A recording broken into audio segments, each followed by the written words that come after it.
Assalamualaikum warahmatullahi wabarakatuh. Perkenalkan, nama saya Alvin Taufik Wafa.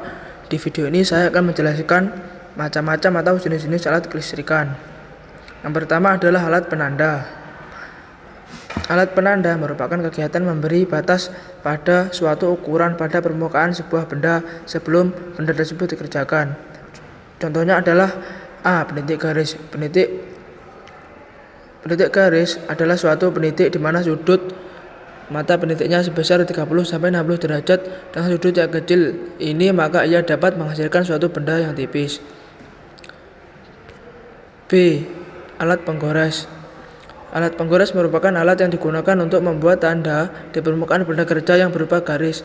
Penggores dibuat dari bahan yang keras seperti besi atau baja sehingga nanti dapat memberikan tanda pada benda kerja yang lunak. 2. Alat pengukur.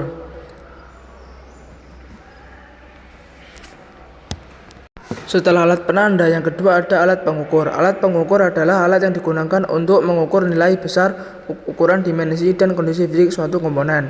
Contohnya adalah Meter baja. Meter baja adalah suatu alat ukur yang terbuat dari baja. Meter ini digunakan untuk mengukur panjang, lebar, tebal suatu benda kerja. Yang B ada meter gulung. Meter gulung adalah alat ukur yang digunakan untuk mengukur suatu benda dengan ukuran benda yang panjang lebih dari 5 meter, karena tidak mungkin mengukur lebih dari 5 meter menggunakan penggaris. Yang C ada meter lipat. Meter lipat adalah meter ukur yang dapat dilipat-lipat karena adanya suatu sambungan di setiap panjang tertentu. Meteran ini terbuat dari bahan kayu dengan ukuran panjang tertentu. Yang terakhir ada jangka sorong. Yang D ada jangka sorong. Jangka sorong adalah jangka yang berfungsi untuk mengukur diameter, ketebalan, dan kedalaman suatu benda dengan ketelitian sampai 0,01 mm. Yang terakhir adalah penyiku. Penyiku adalah alat yang digunakan untuk memeriksa kesikuan suatu benda setelah benda itu dikerjakan. Penyiku dapat digunakan untuk melihat kelurusan benda dengan penggunaan bagian dalam penyiku. Setelah alat pengukur, yang ketiga ada alat pemukul. Contohnya palu pen. Palu pen berguna untuk memukul paku atau benda kerja yang lain. Palu pen terdiri dari dua buah sisi, yang mana sisi bagian depan itu rata dan yang sisi bagian belakang berbentuk cakar. Bagian yang rata digunakan untuk memukul benda kerja, sedangkan yang cakar berfungsi untuk mencabut paku.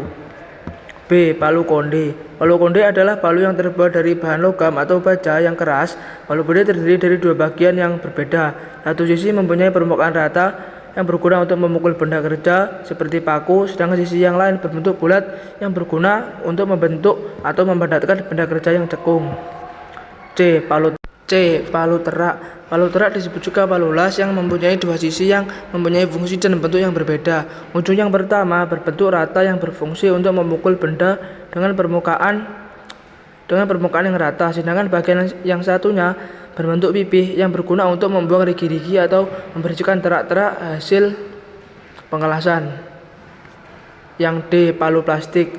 Palu plastik adalah palu yang terbuat dari plastik yang digunakan untuk mengetok ataupun memukul benda kerja yang lunak. Tujuan pemakaian palu lunak ini supaya benda kerja tidak tergores atau pecah.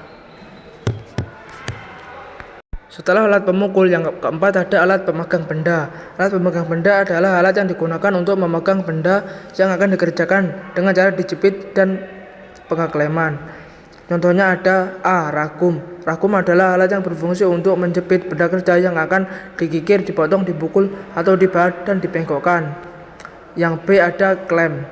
Klem adalah suatu alat perkakas yang berfungsi untuk menjepit benda kerja yang berbentuk huruf U. Klem berfungsi untuk membantu dalam pekerjaan agar benda kerja yang dijepit tidak berubah dari posisinya, sehingga posisi benda-benda tersebut benar-benar presisi dan kuat. Setelah alat pemegang benda, yaitu alat yang kelima adalah alat pemotong.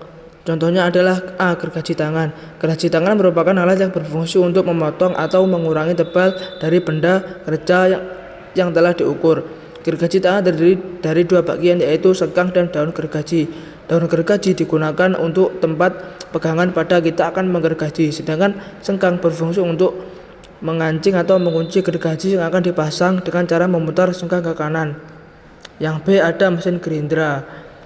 Mesin gerindra adalah alat yang digunakan untuk memotong benda kerja dan merapikan permukaan benda kerja yang memakai sumber listrik. Dengan proses ini, permukaan benda akan lebih halus, rapi, rata, dan bersih. Setelah alat pemotong, yang keenam ada alat pengurut atau kikir. Alat pengurut adalah alat yang digunakan untuk mengurut benda kerja. Pengurut sangat membantu pekerjaan manusia dalam membuat alat dari bahan kayu maupun besi. Kikir merupakan salah satu alat perkakas yang digunakan untuk mengerut atau menyayat benda kerja secara manual dengan tangan. Setelah alat pengerut, yang nomor 7 ada alat pelubang. Alat pelubang digunakan untuk melubangi benda kerja yang sudah ditentukan titik lubangnya. Contohnya adalah mesin bertangan.